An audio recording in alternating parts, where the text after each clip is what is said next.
சினிமாவில் போயிட்டு எந்த நடிகரையாவது ஒழுக்கமான தயாரிப்பாளர் சொல்லுங்கள், ஒழுக்கமான இயக்குனரை சொல்லுங்கள், ஒழுக்கமான நடிகரை சொல்லுங்கன்னு சொல்லி கேட்டிங்கன்னா அங்கே டி ராஜேந்தர் பேரை சொல்லுவாங்க. சிம்புவை கேளுங்க சார், நீங்கள் ஒழுக்கமான தயாரிப்பாளர், ஒழுக்கமான நடிகர், ஒழுக்கமான இயக்குனர் சொல்லுங்கள் சார் அப்படின்னு சொன்னீங்கன்னா அவங்க அப்பா பேரை சொல்லுவார்.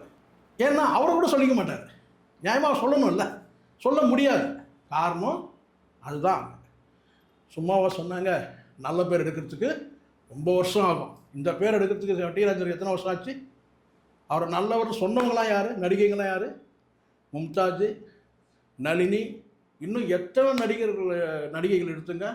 அவங்க சொன்ன வார்த்தைன்னு கேட்டால் டி ராஜேந்தர்னா யார் தெரியுமா, அவர் எப்படிப்பட்டவர் தெரியுமா சொல்ல கேட்டால் ஒரே ஒரு வார்த்தை நெகட்டிவாக பார்க்க முடியாது. இதுதான் நான் சொல்கிறேன். பாக்கியராஜும் டி ராஜும் ஒரே காலகட்டத்தில் வந்தவங்க தான். ஆனால் பெண்கள் விஷயத்தில் நீங்கள் கேட்டிங்கன்னா பாக்கியராஜ் கீழே விட்டுருவீங்க. கரெக்டாக விட்டுருவீங்க. இதானே உண்மை. அவர் லெஜெண்டாக இருக்கலாம், அது வேறு விஷயம். அதனால் வந்து கேட்டால் டி ராஜேந்தருக்கு ஒரு தனி இடம் இருக்குது. உடல் ஆனால் ஏதோ கொஞ்சம் சிக்கல் இருக்குது தெரியுது. அவருடைய வயது மூப்பை தாண்டி வயது மூப்பில் விழுந்தா மாதிரி இல்லை. அந்த முடி உதறதுன்னு கேட்டால் ஏதோ ஒரு அலர்ஜியில் இல்லை ஒரு வந்து கேட்டால் வந்து இந்த டை அடிக்கும் போது எதனா சிக்கல் அந்த மாதிரி ஆகிருக்கலாம் அப்படின்னு தவிர மற்றபடி கேட்டால் நீங்கள் சொன்ன மாதிரி குரலில் இருக்கிறது கேட்டால் அந்த ஏஜ் ஃபேக்டர்னால கூட இருக்கலாம் வேலை.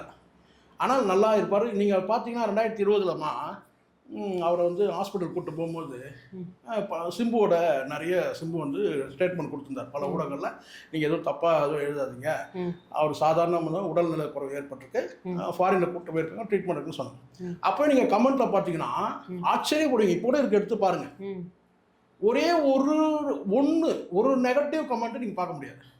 ஒரே ஒரு நெகட்டிவ் கமெண்ட் பார்க்கவே முடியாது. நீங்கள் எடுத்து பாருங்கள், இப்போ கூட இருக்குது, அப்படியே இருக்குது, இணையத்தில் அப்படியே இருக்குது. பல ஊடகங்கள் வந்திருக்கோம் செய்தி உடல்நல குறைவுன்னு சொல்லிட்டு 2020 நினைக்கிறோமா, சரியா ஞாபகம் 2020 நினைக்கிறேன். அப்போ நான் பார்ப்பேன், ஒரே ஒரு நெகட்டிவாவது இந்த மனுஷனுக்கு இருக்கான்னு பார்த்தீங்கன்னா இருக்கவே இருக்குது.